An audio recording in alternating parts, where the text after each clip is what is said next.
Okay, this is Thomas Freed on the Liberty Works Radio Network. This is the Truth Attack Hour, and yes, that's right. We're back. We're back with the Truth Attack.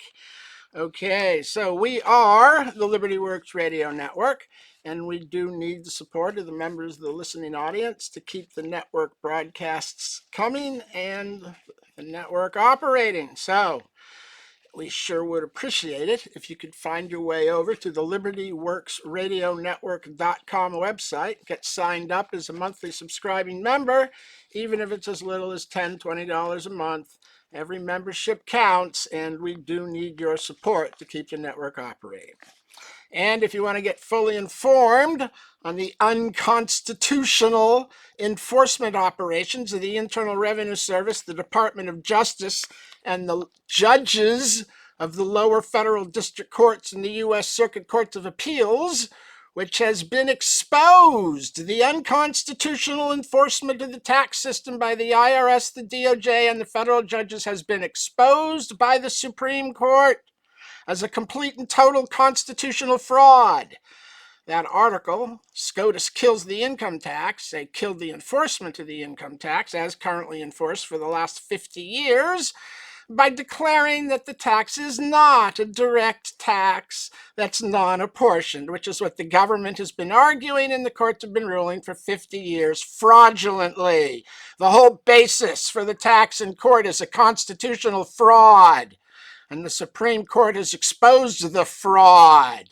They say income taxes are indirect taxes under Article 1, Section 8, Clause 1. They're not a direct tax under the 16th Amendment at all. Why does that matter? Because there's no authority to tax the labor of the American people under Article 1, Section 8, Clause 1. It taxes the labor of foreign persons. It taxes by impost foreign activity, foreign persons, and in foreign places. It taxes by duty exported goods, and it taxes by excise commodities, licenses, and corporations. There is no taxation of labor under Article 1, Section 8, Clause 1. When you remove the false premise of the 16th Amendment and a direct tax thereunder, you completely destroy the IRS's ability to go to court. They are completely destroyed. They cannot go to court anymore, arguing that the tax is a direct tax under the 16th Amendment. And without that foundational basis, they can't argue that you owe tax on the fruits of labor derived from the simple exercise of your right to work. Everything that the citizen does is not taxable by excise the way everything the corporate person does, who is the person actually subject to all the sources identified in Section 61, not the citizens. Section 61 isn't even domestic law. It was originally enacted in 1918 under a Canadian tax treaty. So the income tax is a complete and total fraud, and it has been for 50 years, and the Supreme Court has now exposed that. And if you want to get informed on it, you need to help spread the word. Get over to tax-freedom.com, read the article, download the supporting exhibits, which include the opinion of the court and the frivolous position documents of the IRS, which have stated for 50 years it's a non-apportioned direct tax, and anybody who argues differently is making a frivolous argument. Well, the Supreme Court's ruling says it's the government with the frivolous argument. It's not a direct tax. It's not a non-apportioned direct tax. It's not a tax under the 16th Amendment. Nothing, not one single element of the alleged foundation and subject matter jurisdiction of the court and federal court, not one single element is true or present. The whole thing's been a 50-year constitutional fraud perpetrated by the sedition of the federal judges that are using nothing but judicial legislation to enforce the second plank of the Communist Manifesto, which is graduated income tax. There's no graduated taxation in the Constitution. It has to be uniform. You can't discriminate against the poor or the rich. and write different law for any group, not black or white, not Jewish, not Christian, not Muslim, not Hindu, not Islam, not Irish, not German, not male, not female, not young, not old, not gay, not straight. You can't discriminate in law, and that's exactly what the income tax does with tax brackets. It destroys uniformity of taxation, divides the American people into classes that are then kept at warfare with one another through the different rates of tax imposed by Section 1, tax imposed the federal income tax. The whole thing's been a fraud. There's no tax on your labor, and none of the money taken from you by your employer or sent in with your Form 1040 on April 15th, none of that money goes in the Treasury as required by law. It all circumvents the Treasury to go to the Federal Reserve Bank, a private corporation. How do you know? Because all the money withheld from your pay all year long by your employer is supposed to be deposited in the Treasury. So you shouldn't have to file. You've already paid the tax. They collected it. They withheld it. By law, those collected taxes have to be deposited in the Treasury. That's IRC 7809. And they have to create a certification receipt that shows the name, account number, your Social Security number, and the amount of tax to be paid by that account. Your employer sends all that information in. How come it isn't recorded at the Treasury as required by law? Because it's not tax. We don't have a tax system. We have a peonage debt service system where the labors of the American people are being collectively used to collateralize the $36 trillion and growing national debt borrowed by Congress unconstitutionally from the unconstitutional monopoly on currency and credit that has been given the Federal Reserve banksters, the men actually running the country, not Joe Biden. He's been asleep at the wheel and brain dead for all 4 years. He got co-opted by the far left extreme socialists the first day in office. And thank God the Democrats are gone and Trump is coming back. Because it was Trump's policies that had America booming before they made up the COVID nonsense and closed down New York, California, Illinois, Massachusetts, Maryland, and fired everyone, told them not to go to work because the cold might get you, and then fired all of the frontline workers that had acquired natural immunity and refused to take a vaccine that was experimental and now has turned out to do almost as much damage as the disease itself. Biden just screwed it all up. Oh yeah, we get to choose what we do with our own bodies. Unless the government decides you have to take a vaccine, right? Right? What happened to your body, your choice there? Oh, that flew away the minute they wanted control of your body. Personal autonomy, body. Nonsense. Okay, so let's talk about the election, right? That's where I wanted to start, and I got going on the Moore case, which I'm going to get back to and talk more about. But let's talk about this election. I thought that was sensational. I told you last week I didn't really think it was going to be that close because the mainstream media was lying. And they underestimate Trump's polls. Instead of having a shot at winning any of the swing states, Donald Trump's going to sweep all 7 of them again. In the famous last words of Rachel Mad Dog Maddow, but nobody wins all the swing states. Well, Trump has done it twice now. Talk about stupid. Mainstream media, liberal pundits are going nuts. Absolutely going crazy. What went wrong? What went wrong? What went wrong is you appointed another lousy candidate without a democratic process, just like you did when you pulled Bernie Sanders out and put Hillary Clinton in 2016. It was a lousy female candidate. Another one who couldn't answer a policy question. Her only answer to policy is, I was born in the middle class, and that was a lie. She wasn't raised in a middle class family. She was raised in a family with 2 professors.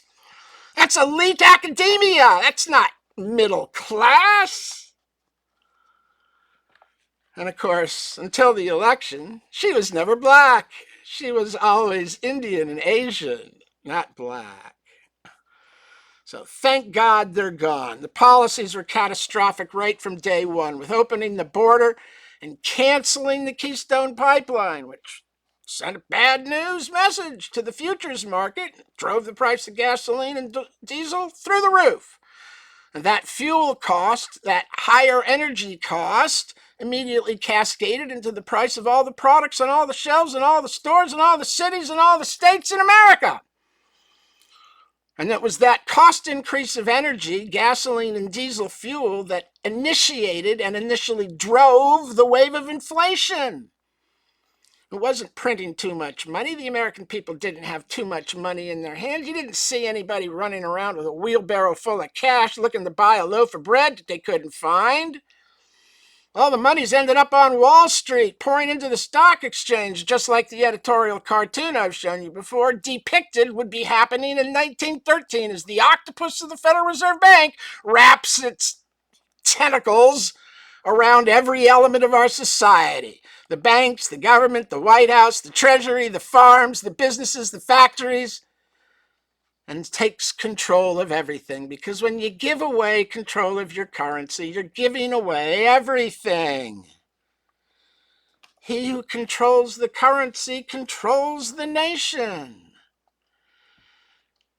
That's what the Rothschilds used to say. I don't care who's running the place. Doesn't matter who's king. If we control the money, if we control the currency, we will be the true source of power in that nation. We can let the king do his little dance on stage and pretend like he's the front man while we run everything from the curtain behind the stage.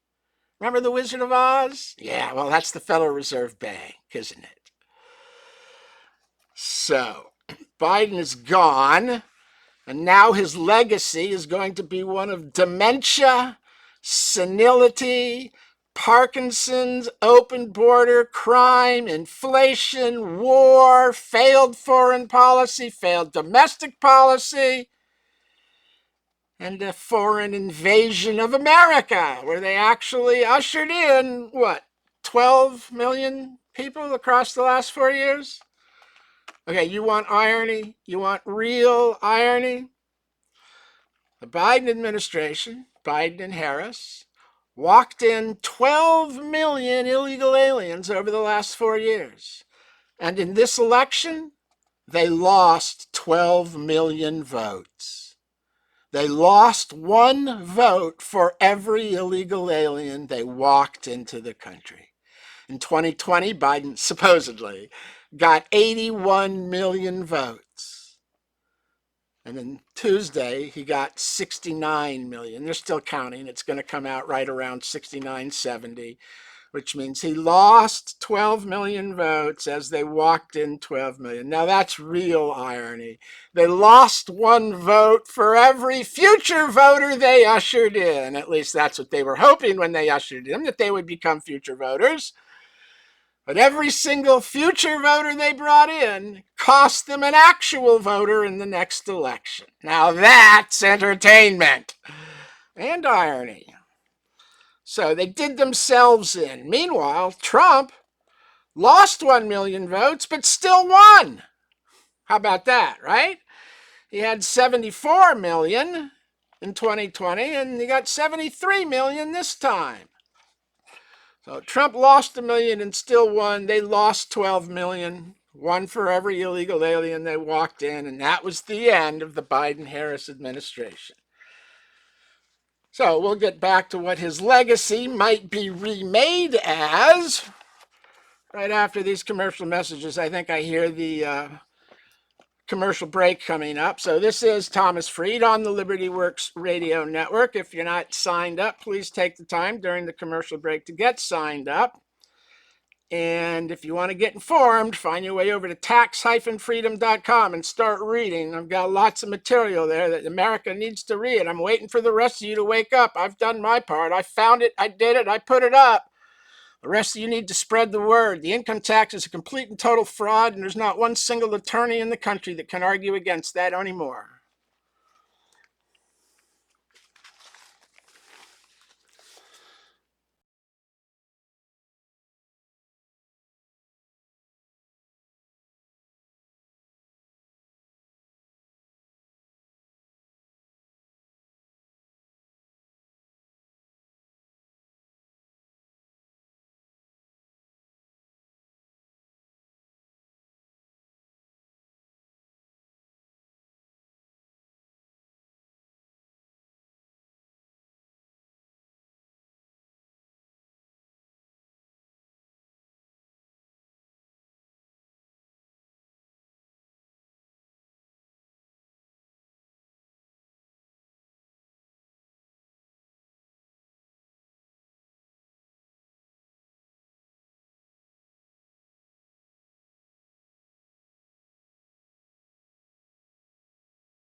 Okay, this is Thomas Fried on the Liberty Works Radio Network. This is the Truth Attack Hour, and let's just get right back into this. Freedom comes from God, not government. You shall know the truth, and it is the truth that shall make you free, because God's true plan for mankind is freedom, achieved through faith in God and His truth. And if you misplace your faith in any other entity, it will be used against you to betray you and enslave you to whatever entity you misplace your faith in, whether it be man, nation, government, or philosophy. Only God delivers freedom through faith. Everybody else delivers slavery through misplaced faith in man instead of God. So, Donald Trump is back in office, and let's hope that again he follows through with the policies that he's promised, because if he goes back and does the drill baby drill, that should start a triggering cascade of all the good news that you meant. You drill, baby, drill. You repeal the fracking regulations. The price of natural gas goes down. The price of gasoline and diesel fuel go down almost immediately on the better futures outlook. You finish the Keystone Pipeline. The price of oil goes down lower. With gasoline and diesel going lower, electric bills will go lower, and maybe some of the increased costs will go away, because you never get back all of the increases caused by inflationary costs, but you can get back the cost increases created by the artificial energy costs, artificially high energy costs, artificially high because they've imposed by intentional policy decisions of the Democrats, who have been working to take energy away from the American people, not deliver it to them in an inexpensive and affordable fashion whenever it's needed.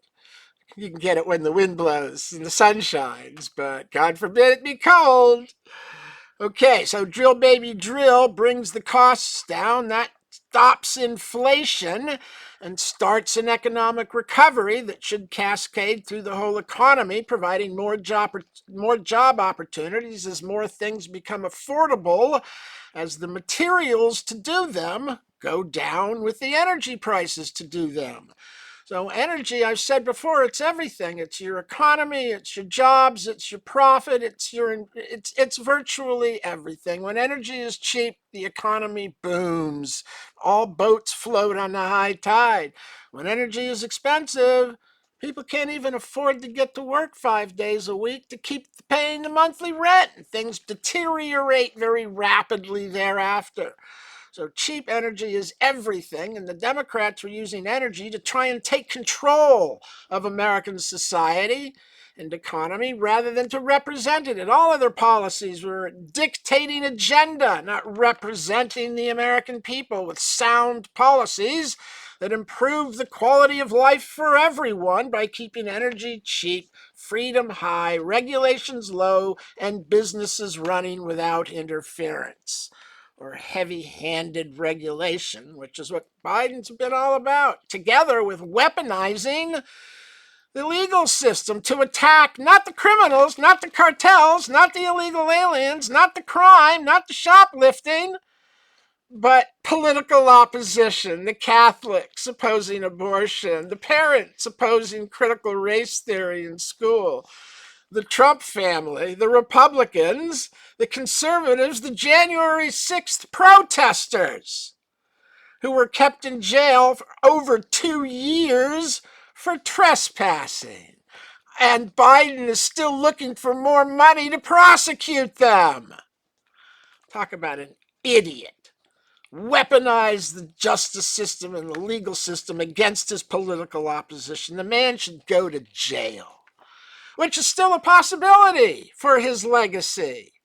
As I said, right now his legacy stands as dementia, senility, Parkinson's, and catastrophic policy on every front. Crime, immigration, the border, war, economy, everything is in crisis mode, except for the stock market, where the 21 trillion they printed as a result of COVID all ended up sitting on the sidelines, waiting for buy-in opportunities on Wall Street. So that's where we're at. And thank God he's gone, because another 4 years probably would have taken down America on the world front.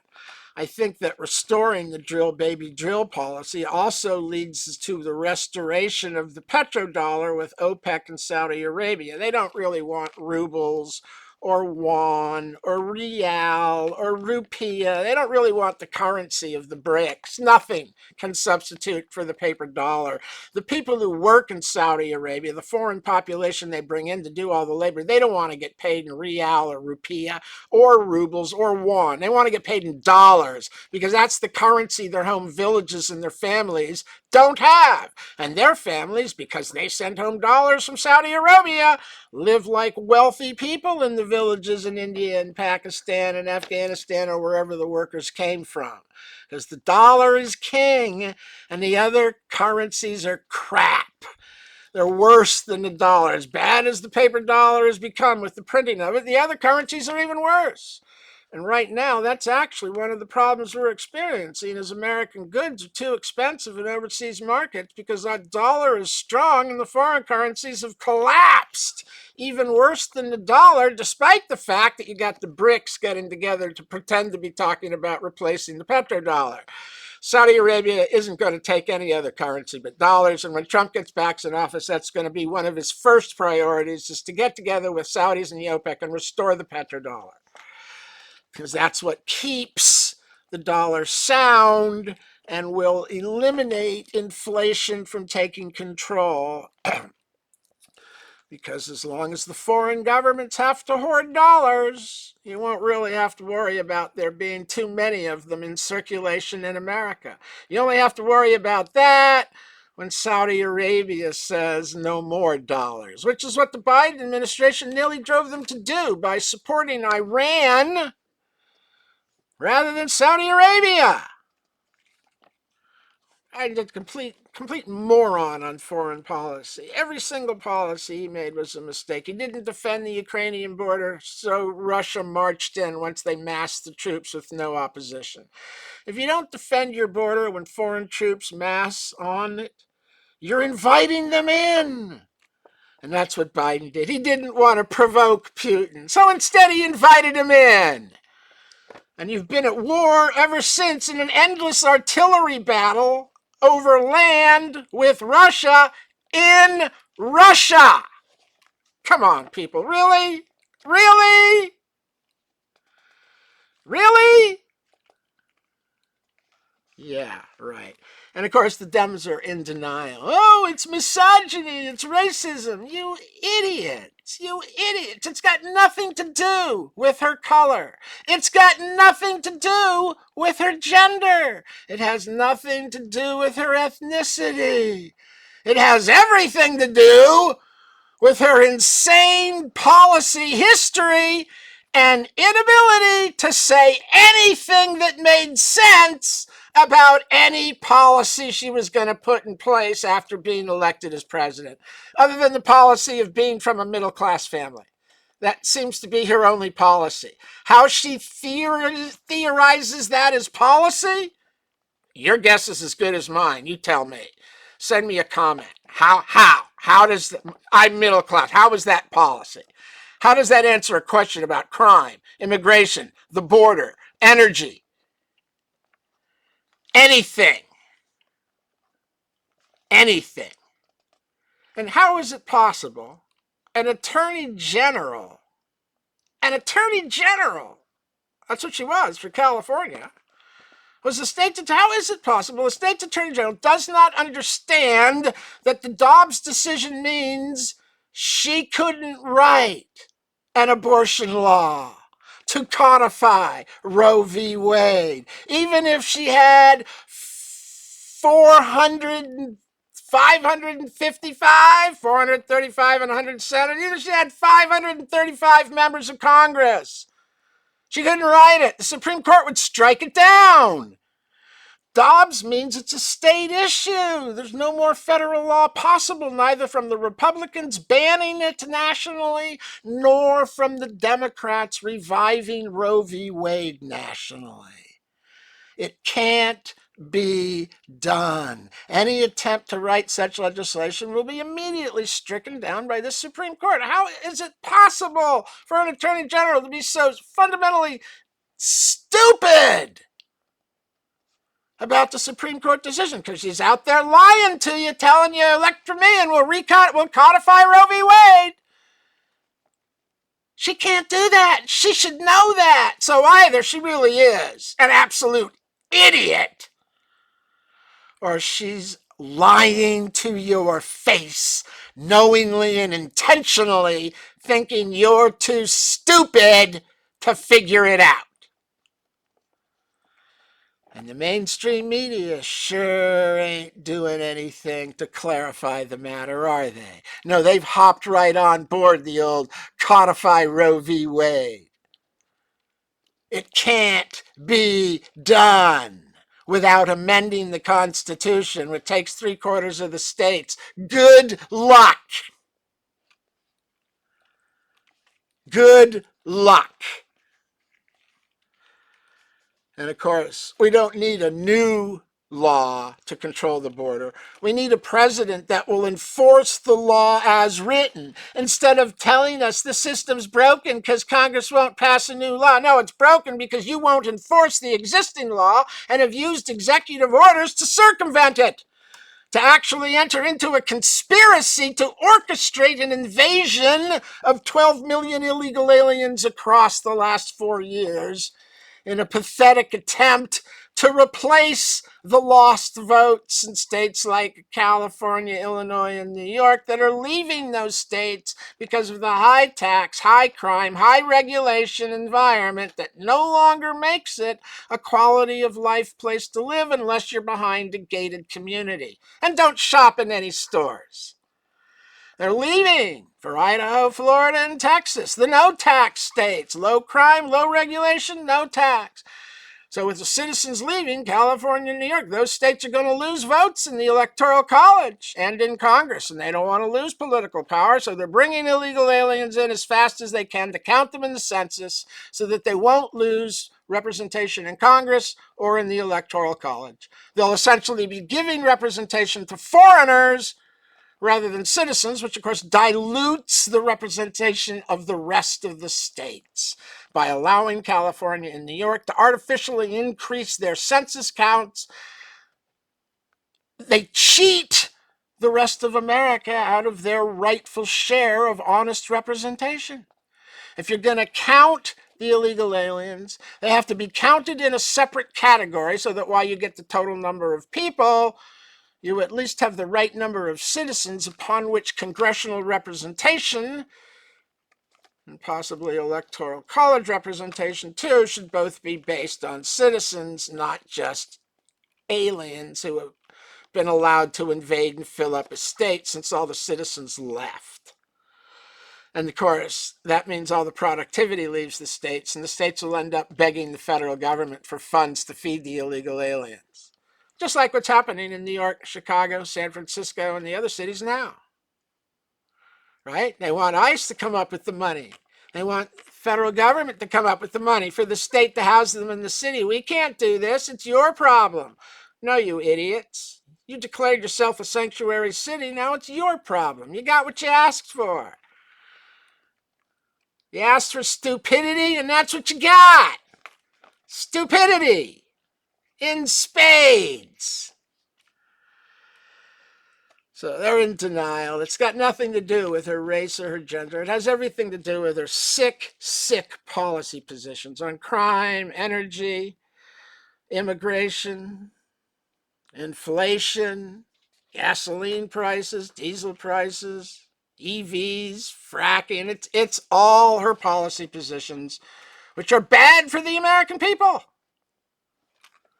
Okay, we're coming up on the second commercial break. This is Thomas Freed on the Liberty Works Radio Network. We'll be back in 5 with more, and I think I want to talk a little bit more about the Moore decision. I found something that I think is pretty interesting.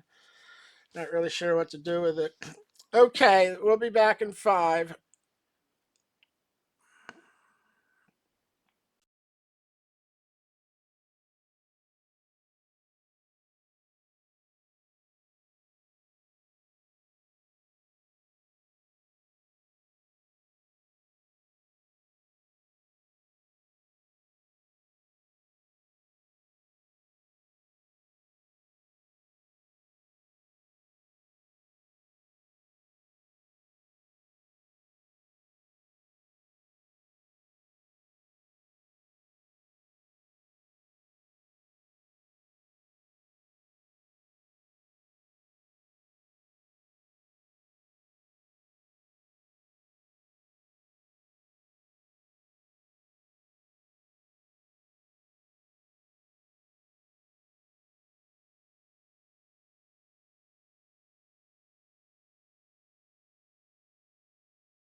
Okay, this is Thomas Fried on the Liberty Works Radio Network, and let's just get right back into this. What I was saying earlier about Biden has a legacy now of dementia, senility, Parkinson's, and catastrophic policy on every front. High crime, immigration, border invasion, inflation, quality of life deteriorating, cost of energy, rent and housing out of reach. The policies have destroyed the quality of life all across America, and that's why they lost votes from the young, from blacks, from the Hispanics, and the policy in Israel lost them a lot of Jewish vote too. So Trump has become a populist that's unified the center, both left and right, together with the support of the far right.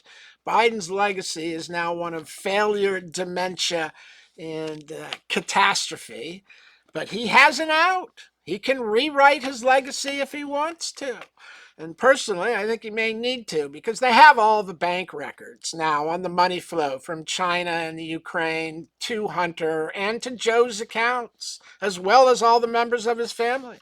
If the Trump administration wants to, they can prosecute his ass and send his whole family to jail, all the way down to the granddaughter, who, of course, they wouldn't do, but they used her in the scheme to hide money. So she's involved, and the money can be taken.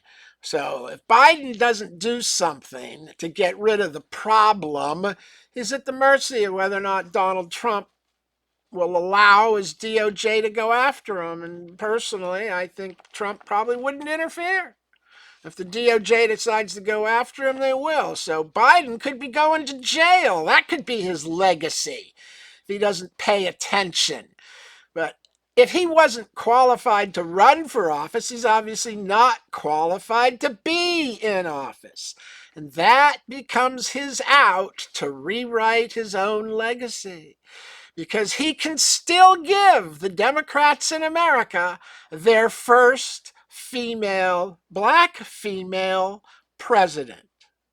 All he has to do is pardon Hunter for the bank crimes, not for the gun crime. He'll get 90 days slap on the wrist on that. No big deal. Let that happen. Pardon him for the money crimes, the laundering, the selling access, the peddling influence, the funneling of money, the laundering of money.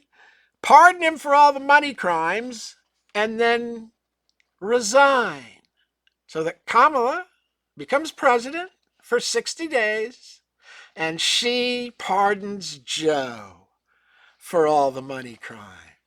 And now Joe rewrites his legacy as the man who delivered the first female president for the Democrat Party.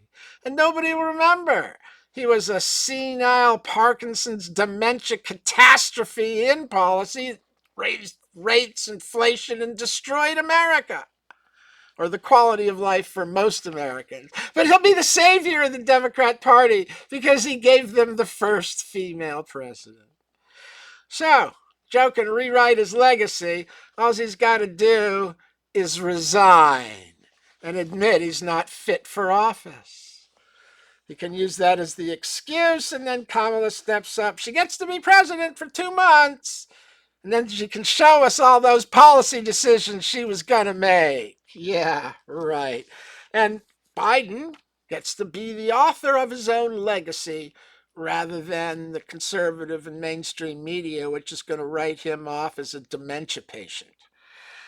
Okay, so as I was saying, that drill baby drill is the key to getting things started in the right direction, bringing down energy costs, fuel costs, diesel costs, trucking costs, shipping costs, production costs, farm costs. It's all based on fuel. You bring those costs down and product prices might come back, give you back some of the inflation, because a lot of it is fuel increases, fuel cost increases, and surcharges built into this. The price of the product. That's the start. It gets the economy going. It puts people back to work, opens up opportunity, because when energy's cheap, people can play with it and do things and try new things and start new companies. When it's expensive, you can't get to work. So That starts us on the path, and then, of course, you have to finish the job, which means you have to stop the excessive federal spending. You can't keep running $1 trillion a year. The national debt was only $3 trillion when Ronald Reagan left office in 1988. In the last, 36 years? The last 36 years, it's run up to 37 trillion. 3 trillion in the first 200 years of our existence, $1 trillion every year thereafter. You can't keep doing this. As goes the currency, so goes the fate of the nation. You have to rein in the unconstitutional, unauthorized spending of the federal government. And how do you do that? Well, the way you do it is you cut the budget across the board by a certain amount every year until the budget is balanced, and you get rid of the bloated, inefficient, wasteful bureaucracies of the federal government that are not constitutionally authorized. Let's take a look at that. The Department of State was one of the original Treasury agencies created in 1789. We probably want to keep that one around. The Department of the Treasury is one of the original agencies that was started in 1789, and we're going to go ahead and keep that one. The Defense Department was created in 1789 as the War Department, and we probably should keep the Defense Department. The Justice Department wasn't created until 1870. Now, I suppose you need federal attorneys, so we'll go ahead and keep that one. Now, the Interior. The Department of the Interior wasn't created until 1849. It's a function of North versus South, the developing Civil War, no doubt.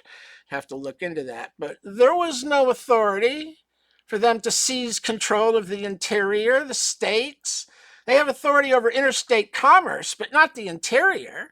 You should get rid of this agency in its entirety. You don't need a bureaucracy for the interior. The states are managing their own affairs just fine. Department of Agriculture was started in 1862, probably as a function of Lincoln's need to feed the troops not having access to the Southern agriculture. Well, that should be gone. There's no federal authority over agriculture. That's a state function. You can't have policy on agriculture dictated from Washington, D.C. They got no idea at all what's going on in Pennsylvania or Nebraska or Colorado or California. Only the people in those states know what's coming next year.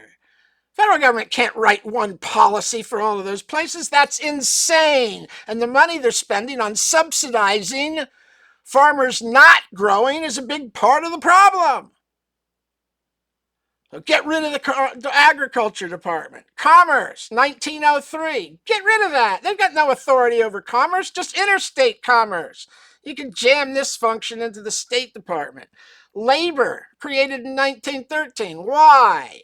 There's no constitutional amendment for labor. There's just the income tax and the Federal Reserve Bank seizing control of labor, right? Well, no, we don't need a labor. Get rid of it. Health and Human Services. Where's that in the Constitution? If you think the federal government should be involved in health insurance and medical and Medicare and doctors, write an amendment to authorize it. Until then, it's a state function. Get rid of it. HUD, 1965. Get rid of it. There's no constitutional authority for the government to be involved in housing. Transportation. Get rid of it. The states can manage transportation. Energy, 1977. Get rid of it. There's no constitutional authority for energy. This should be a function decided by every single state. What best energy policy is for that state, not the federal government. Department of Education, 1979. Where's the constitutional authority for them to be involved in curriculum in schools? There isn't any. Get rid of it. EPA, 1970. Where's the constitutional authority for the government to control the environment? There isn't one. This is a state function. You got to amend the Constitution to let the government be involved in any of these things. Agriculture, labor, health and human services, housing, transportation, energy, education, EPA, occupational safety and health, 1980. That's 1970 as well. There's no authority for them to be involved in monitoring occupations. This is all unconstitutional federal spending, and the hundreds of billions of dollars they're spending on these agencies are bankrupting the country.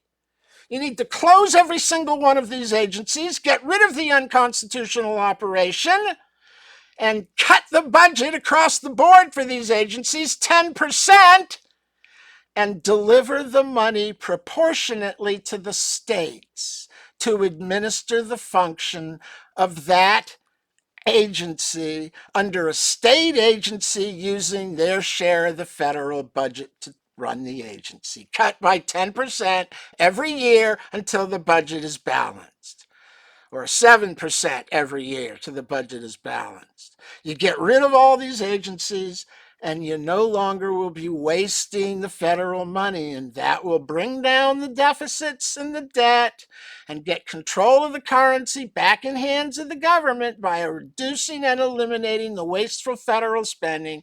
And the only part of the country that will be affected is Washington, D.C. and the tri-state area, which has been insulated from recession and depression for 100 years, because every time the country goes into a recession, the government cranks out spending, and that benefits the people in the tri-state area around Washington, D.C. They never experience a recession or a depression or declining land values. The government's always spending more, so they're always going up, and it's the only city in the country that experiences that.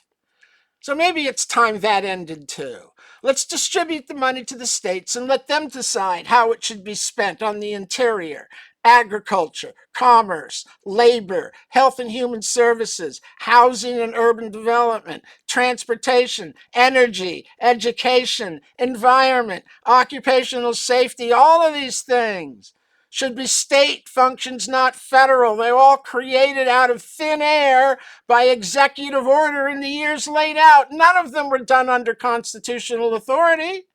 They were all done by executive order, which means they can be eliminated by executive order, which is what Donald Trump should do.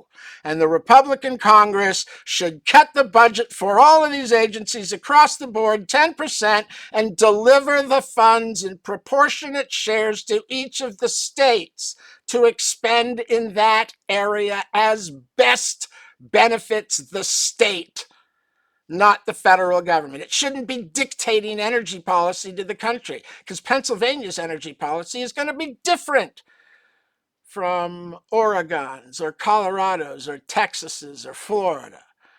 And they all need to decide their own energy policy, not have the government dictating that everybody switch to EVs when there's no grid to run them. That's just as stupid as it gets, which is what defines socialist politics, as stupid as it gets. And that's what the Democrat Party has become. It's been Bernie Sanders' Socialist Party since 2016, when he won the primaries and got displaced by Hillary, but the party adopted the socialist policies that he was pushing. And they immediately co-opted the Biden administration when it took power on day one, getting them to sign all those executive orders that stopped construction on the wall, stopped construction on the Keystone, opened the border, ended the Remain in Mexico policy, ended all of the policies that were working under Trump, and opened the border. And as I said, ushered in 12 million potentially new voters and lost 12 million votes in the election. That's just penultimate irony. Bring in 12 million illegal aliens, lose a vote for every single alien you bring in. From 81 million in 2020 to 69 million a couple of days ago. They lost 12 million votes after bringing in 12 million voters. I tell you, it doesn't get any better than that. Okay, well, it looks like we're not going to get to what I found in the Moore decision. Maybe I'll get to that next week. It's really kind of interesting. When you read the Indian tax treaty that's in place, it seems to contradict what the Supreme Court held in the Moore case about the taxability of unrealized gains from corporate structure in India. So I will try and get to that next week, because I'm going to write a letter to the Supreme Court justices asking them, hey guys, is it me? Or did you miss this in your holding? And by the way, thanks for the review and reaffirmation of the constitutional foundations for all taxation. Okay, this is Thomas Freed on the Liberty Works Radio Network. We'll be back next week with more. Check it all out at the Thomas Freed YouTube channel and the tax-freedom.com website. Get informed, get educated, take back your country.